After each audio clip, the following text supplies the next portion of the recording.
The Houston Texans and the Seattle Seahawks, in my opinion, were the clear winners in the first round of Thursday night's NFL draft. But I'll be honest with you, the team that I admire and the team that I think the most of for the way they handle themselves is the Detroit Lions. They selected Alabama running back Jahmyr Gibbs and Iowa inside linebacker Jack Campbell. The main quote that I've seen plastered all over social media already is from Brad Holmes, GM Brad Holmes, "We don't care." And what he was doing in the press conference, very respectfully, mind you, was explaining that he looks at mock drafts and he'll see them. But a lot of people who complete mock drafts, like myself and maybe some of you that are listening, aren't privy to certain information or certain nuggets that NFL teams, NFL front offices have. And again, Brad Holmes went about it in a very respectful way. I thought he aced the press conference in a situation that could have been difficult. Of course, he has a lot of leeway because of how great the Lions drafts have been in 2021 and 2022. And I don't fault certain Lions fans for questioning it.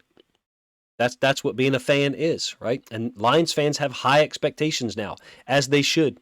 With 2 consecutive drafts, they came into Thursday night with the 6 and 18 pick, and I believe 48 and 55 as well. They've parlayed that now into still retaining 2 first-round picks, but adding another second-round pick for the round 2, which I think is unbelievable. The quote that I'm going to focus on from Brad Holmes is what he said about both of these 2 guys, Gibbs and Campbell. He said, "They were 2 of our favorite players in the draft." He talked about both of their athleticism at their positions. Was it a reach? Look, I don't believe in positional value. I don't, and I never will. I agree with Brad Holmes. A great football player is a great football player. But the reality is, at least half of the rest of the NFL, or a large portion of the rest of the NFL, does believe in positional value if you look at the way people draft. Is it possible that Gibbs and Campbell would have been there, available 20 picks later each? In the case of Jack Campbell, probably.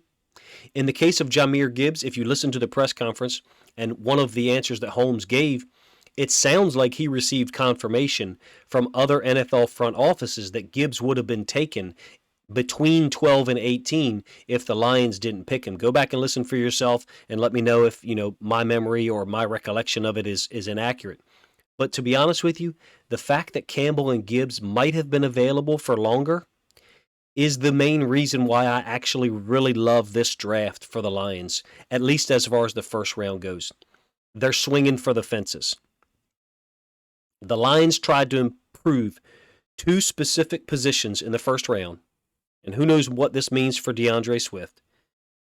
And Brad Holmes, in my opinion, hit a grand slam in the press conference, and they think they made the team better. I never thought the Lions needed, and they still don't need, an edge rusher. They have Aiden Hutchinson, James Houston IV, Charles Harris, who had some great moments last year in the limited film that I saw of him, Romeo and Julian Aquara, hopefully I'm saying their names correctly. I didn't think the Lions needed to use a first-round pick on a D-tackle. I really like Isaiah Buggs. Aleem McNeil, their draft pick from a year ago, I think is solid. They still have a 2021 draft pick who hasn't played a down in the NFL, whose name I'm not going to try to pronounce. And then, for me, the wild card, John Kaminsky is a baller. And very few people talk about him. He's a guy who can play 5 technique. I've seen him play a little bit of B-gap, 3 technique, 4-eye. In my opinion, the D-line was set. I didn't think they needed to use pick 6 on Jalen Carter, and I didn't think they were going to anyway because of some of the character concerns. I think, additionally, the picks that they made in round 1 showed real faith in Jamison Williams. The Lions could have taken a receiver with either one of those picks. They did not do so. I'm going to be honest with you. I struggled in my mock drafts about the Lions before the draft to make selections for them because I did not believe they needed an edge rusher. They may still draft one, but in my opinion, James Houston IV showed on film what he's capable of doing, at least in passing situations. You got fantastic balanced play from Aiden Hutchinson that, in my opinion, got better over the course of the season. I don't think they needed to use first-round value on an edge rusher. They may use fifth-round value on an edge rusher. I don't think they're going to use second-round value on him. I never thought they were going to take Jalen Carter. I knew they didn't need a quarterback. Maybe they're going to draft a backup in round 2. That's entirely possible. In my opinion, Lions fans should at least respect the fact that their front office is trying to win. I think in my opinion, they're closer today than they were 24 hours ago or before the draft. But I also understand frustration from Lions fans. They passed on Christian Gonzalez twice. They passed on Jalen Carter to trade back at least once. They must like either some of the cornerbacks that they have or the ones that are going to be available in round 2. They passed on Deonte Banks, Emmanuel Forbes, who went to Washington. Didn't make a single wide receiver pick in round 1 after multiple guys, including Jameson Williams, have been suspended. I think Ben Johnson, the offensive coordinator, would probably like a young wide receiver to be added to the group, and the Lions are in perfect place to do so. Jonathan Mingo, Cedric Tillman, Jalen Hyatt, and my personal favorite, A.T. Perry, are still out there. I understand that they signed, Marvin Jones Jr. You still have Amon-Ra St. Brown, who's a hell of a football player. Those 3 second-round picks, which is now 34, 48, and 55, should, I hope, assuage some of Lions fans' concerns or anger or frustration.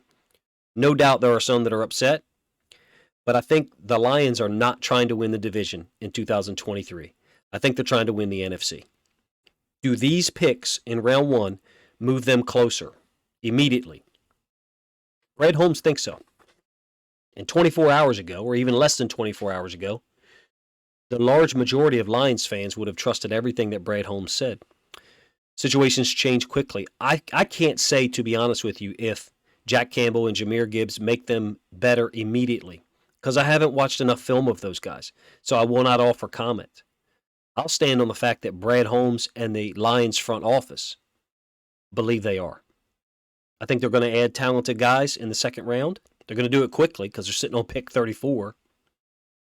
I think they're going to pick who they believe in. Who do I suggest? I think they should draft a big X wide receiver. I understand they got Marvin Jones Jr., but some of those guys that are out there, Mingo, Tillman, A.T. Perry, they can have an impact this year, particularly while Jameson Williams is out. A defensive tackle, fine. I do think that the group they have there is pretty damn good. And again, they have the 2021 pick, Levi Onwuzurike, if I've said it correctly, who hasn't played a down yet and is now healthy and ready to go. I think this offensive line is legit. If you're looking at maybe a backup quarterback being drafted around 2, I guess that's a possibility. Were they to have a 3rd and 4th round pick, it might be a better suited to draft one of those guys there because I think they're trying to win. And I think that's why they didn't draft a quarterback, and that's why they didn't draft another edge rusher. They want as many good football players on the field at once. Now, you may say, well, then why'd you pick a running back when we have DeAndre Swift and David Montgomery? I think it's possible that DeAndre Swift is out. There's a ton of depth at cornerback available. I'm not a primary Lions fan, but I do intend to do Lions content during the season because they were a team that was just fun as hell to watch last year, particularly after starting the year, I think 1-6, and then going on a tear where really at the end of the season, I thought the Lions were one of the hottest teams in the NFL. You guys let me know if you have the same opinion about Jack Campbell and Jahmyr Gibbs, which is I think the Lions trusted their board. They trusted their grades. Brad Holmes stood there and said that Jack Campbell was the highest rated player on their board at the time they selected him at 18. And that they picked Jahmyr Gibbs at 12 because they didn't think he'd be there at 18. From the standpoint of trusting their board, no matter what the rest of the NFL world or analysts like myself or fans think, you have to give Brad Holmes and the front office credit for standing there and being who they are and doing it in a respectful manner, at least in terms of the press conference after round 1. Huge fan of the way they do things in Detroit, from their head coach to their general manager to what they're trying to build.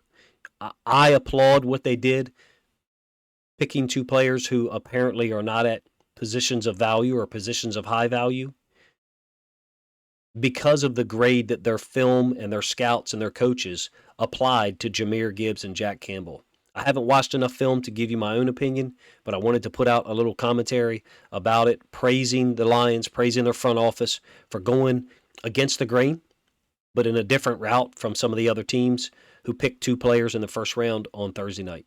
Appreciate you guys' time. If you think other Lions fans, other NFL fans in general might enjoy this video, please consider sharing a link on social media to help the video get more reach.